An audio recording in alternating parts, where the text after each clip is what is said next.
Good morning, gamers, and welcome back to Coffee Time. It's been non-stop here, and I've not really been able to sit down and do proper videos like this, and it feels like I keep starting and then stopping and then starting, but here we are, we're back to normal. Now, if you're involved with any competitive 40k Facebook groups or Reddit groups, you might have noticed some extremely long posts from myself and other people regarding a situation that happened at my event last weekend. Along with that, some absolute dumpster fire type threads of just everyone having an opinion when it's not needed, or just having an opinion and it's really bad. As well as countless bad videos and terrible articles. But I don't want to dwell on that situation too much today. I've kind of already gone through that. I've given my thoughts and feedback, and I think that's pretty much going to be laid to rest now, which is good. But let's just say, if you issue a yellow card to one of the most famous players in the country, get ready for the backlash. But while it did start a lot of pitchfork mobs after either side, it did also start some very interesting discussions and topic about Warhammer and being competitive and what is and isn't allowed and what is or isn't frowned upon. Which is actually quite interesting. That's what I'm going to be focusing on today. The ITC Code of Conduct is pretty much the only thing that tournament organisers or judges have to go off to kind of judge what is and isn't allowed, what players can and can't do at the table, and how people should conduct themselves. Because when you are in a competitive tournament, you do need some sort of guideline. It is a great document, and I will leave a link down in the description if you do want to check it out yourself. I enforce it at all of my events. A lot of events in the country and in the US and all over the world enforce this Code of Conduct as a general rule of to be like, how not to be one of those guys at the table. And it does go through what is classed as the spirit of the game and how it's defined, which is, and I quote, a means for individuals to enjoy themselves. Interpersonal actions intended to lessen this enjoyment are not within the spirit of the game. For the ITC, the game of Warhammer 40k is about sporting competition between two individuals. Any actions that are unsportsmanlike are not within the spirit of the game. Now, this is fairly vague, and it's fairly vague on purpose. Frontline Gaming wrote the Code of Conduct for the ITC for their tournament circuit, but they are never in any way going to intervene into a specific situation between a player or a TO or how this document is used. They're never outright going to say, yes, this is what it's for, no, this is not what it's for. They've made that very clear in the past that they just won't interfere with that sort of like, they won't overstep their boundary as such when putting out this document. It's something that they'll personally use and enforce at their own events.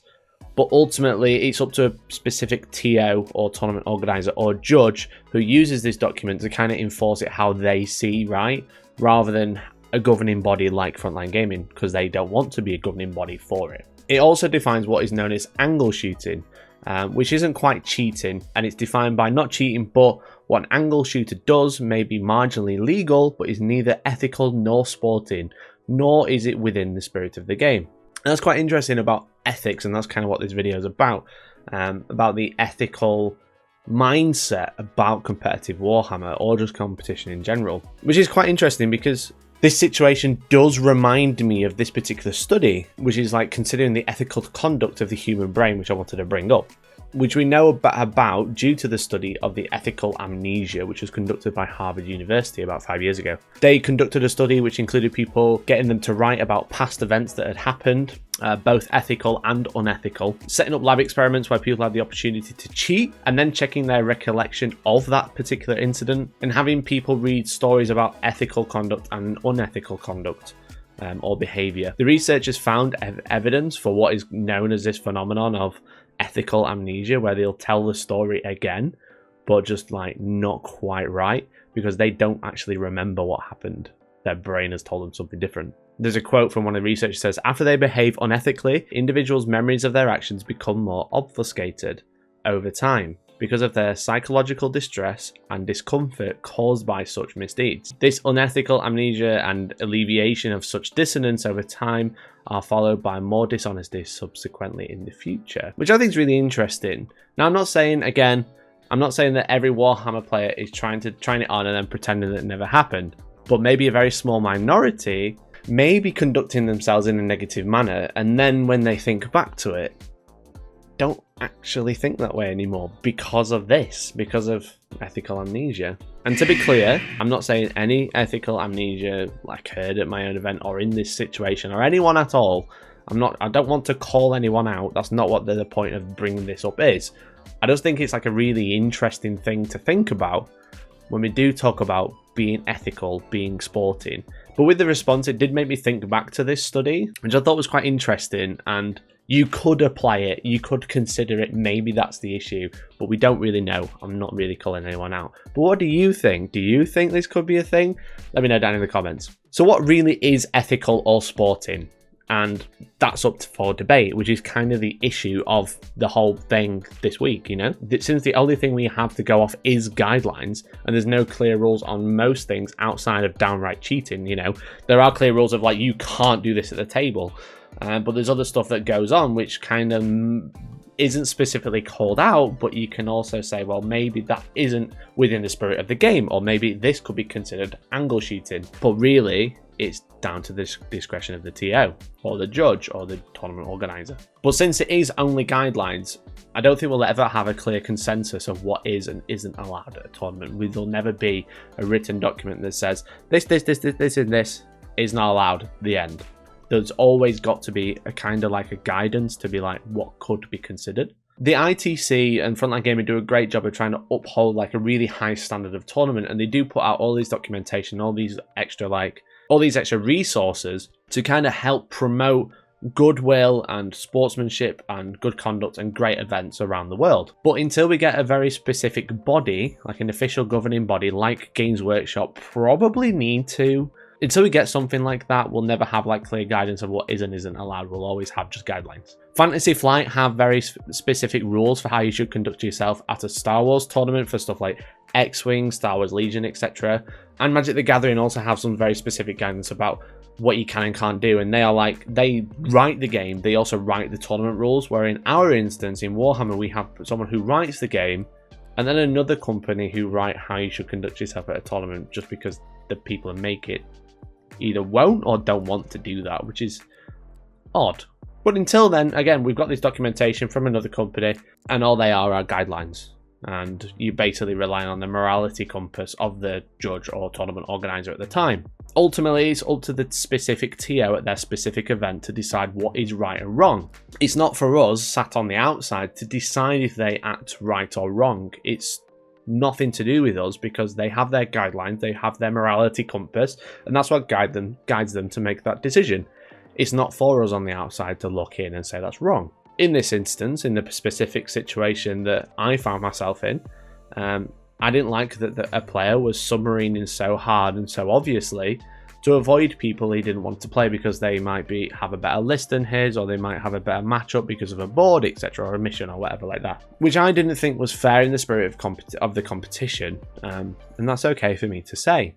I penalised him for it, and you might disagree, and that's also okay. That's kind of the point I'm making. At your event that you run, you might think that's okay, and you wouldn't penalise someone for it, whereas at my events, I don't think that's okay, which is why I penalise them for it. And that's kind of like the great thing about only having guidelines, is you can make that judgment call at your own tournament. There's no one who can tell you what is right and wrong. It's totally up to you. You have the guidelines, you have your morality compass, you have your now ethical amnesia study behind you, and you can kind of decide what is right and wrong. The major issue really comes down to the pairing system that I was using, which is also used by most tournaments, and the way that the pairings was working clearly showed like a major flaw, which was easily abusable. Now, I could tell you how the pairing system work and how they could work in the future where this is no longer abusable, but I'll pass over to someone more qualified. So I'm going to pass you over to Professor Hellstorm, who will explain how the pairing system worked, why it was abusable, and maybe what we should look to in the future. Good morning, gamers. I am Professor Hellstorm, the most cleverest person on this channel, not like that idiot who you're just looking at. I need a whiteboard. So this is the pairing systems need to change by me, Professor Hellstorm. I got my pointer. So this is how most pairing systems work today. This is the common example in Best Coast pairings and most frequently used app to run Warhammer 40k tournaments. Round 1 is random, as you can see. Now, I say random, it's not actually random, I will tell you, because you can't be matched up with someone who's on the same team as you, which you choose before the event. Now, if you matched your team to someone you didn't really want to play round one, then you could consider this a type of match fixing, but it's generally not frowned upon because it's the idea of it is if you've travelled with a friend and you're called team lads, you're not going to play your mate who's also on team lad round one. Round two, broken down by winners, and all the winners play each other and all the losers play each other. However, the winners are broken down rather than randomly. The person who scores the most points will play the person who scored the second most points, and so on. Let's have a look. I prepared you, well, Georgie did. I prepared you an example. So here's our 12 players in our made-up tournament with all made-up names. All made-up names. It's not you. If you think it's you, then that's your problem. I'm pointing this sword very close to this camera. Let's say they all play some games. So for ease of presentation, all the ones on the left have won. Okay? Now, a lot of them seem fairly normal. There is a bit of an outlier right at the bottom on table 6, you know? We'll call it that way. On table 6, Liam only scored 40 points. Now, that's okay. He still won his game. And then, essentially, these are matched up against each other, depending how many points they scored. So on table 1, we're going to have Matt and Dave. And then table 2, we're going to have Dan and Andy. Table 3, we're going to have little Liam on 40 points. He's going to be against Joe. And that's okay. Because the person who scored the most, Matt, will play the person who scored the second most, which is Dave. Straightforward enough? Following? You following? That's okay. And then we have all the losers at the bottom. All the losers. That's okay. Sucks to be them. But as you can see, the loser have actually scored more points than Liam. Now, whether Liam scored this on purpose or by accident, we're not really discussing that today. We're just saying that he didn't score a lot of points. Okay? So then round 2 happens. This is round 2. And these are the points they scored in round 2. And the same happens again. We add those scores on to the top one, and then we pair them to the highest, to the second highest, third highest, the fourth highest, and so on. In our little 12-man event, we've actually got an odd number of winners now, because Matt is going to be playing Dan, who are on the most points, but then we have little Liam, who's on an odd amount of points. He's not got a lot, he's got less than 100, even though he's played 2 games. But he's also at the bottom of the winners. So now he's going to have to play someone who's on a loss than a win. Or a win than a loss, that's okay. But this is the person who's on the most amount of points in the next bracket, okay? Because we're doing it by wins, so it doesn't matter who or when you won. It's wins, then points. So this guy has 1 win, everyone else has 1 win or 2 losses. And Brad has the most amount of points from the next bracket, which is 1 win, 1 loss. So he's been playing Liam. Now, we don't really know. However, you could argue that little Liam on 80 odd points is now going to get an easier matchup than the other 2 above them, because Matt and Dan have both played 2 games and they're both on 2 wins, which means they've probably got a better list, probably had a better matchup, might be better players. Whereas Brad has actually lost a game. Now this could be the dice that caused that. It could be anything that caused that, but you could consider that maybe Brad isn't quite as good of a player as Liam, Matt, or Dan.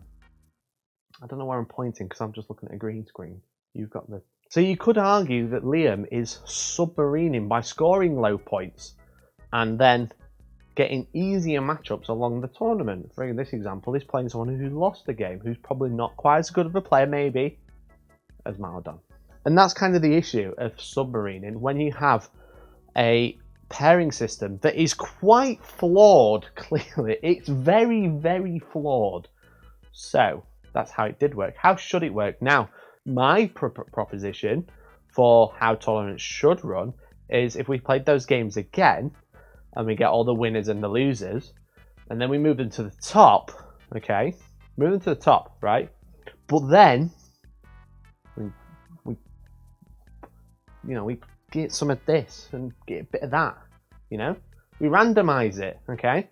So rather than pairing on wins then battle points, we pair on either wins or win path, okay?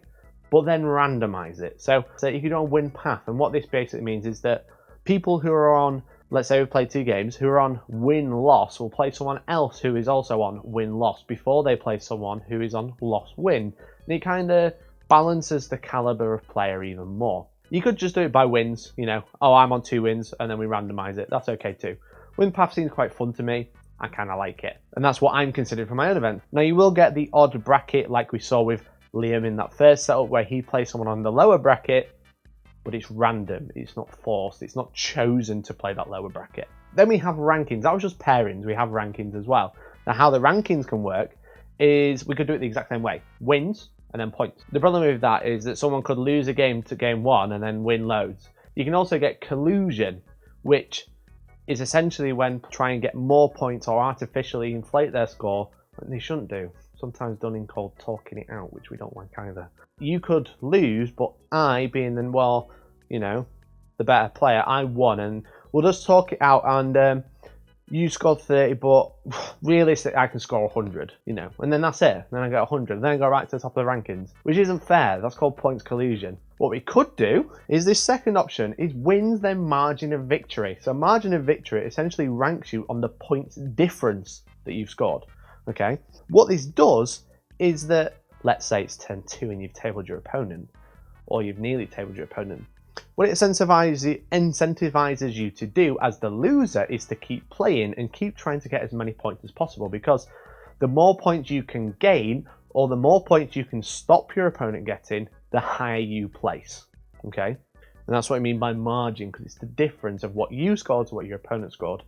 It also, as this one here, if you've already won the game, it kind of incentivizes you to not stop playing or not give up, because you need to make sure you score all the points, because we're looking at the margin of victory.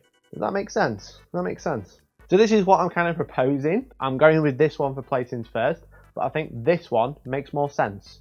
Better for everyone, which is what we want. That's the whole thing. That's the whole beneficial thing about this whole situation that Mikey is in. Not me, I'm Hellstorm dude. Is that it's trying to improve these pairing systems, improve these placing systems, because currently they're easily abusable and they're not very good. Whereas we could have something that's pretty good, you know? So that's everything I've got for you. That's the end of my slideshow. So thank you very much for joining me today. Thank you for joining that idiot earlier. That's it. Let me know what you think. Do you like this? Is it terrible? Is it a great idea? Is it a bad idea? Is Mikey a dickhead? It's all on the cards. Thank you very much for watching, and hopefully he'll catch you in the next one. Bye now.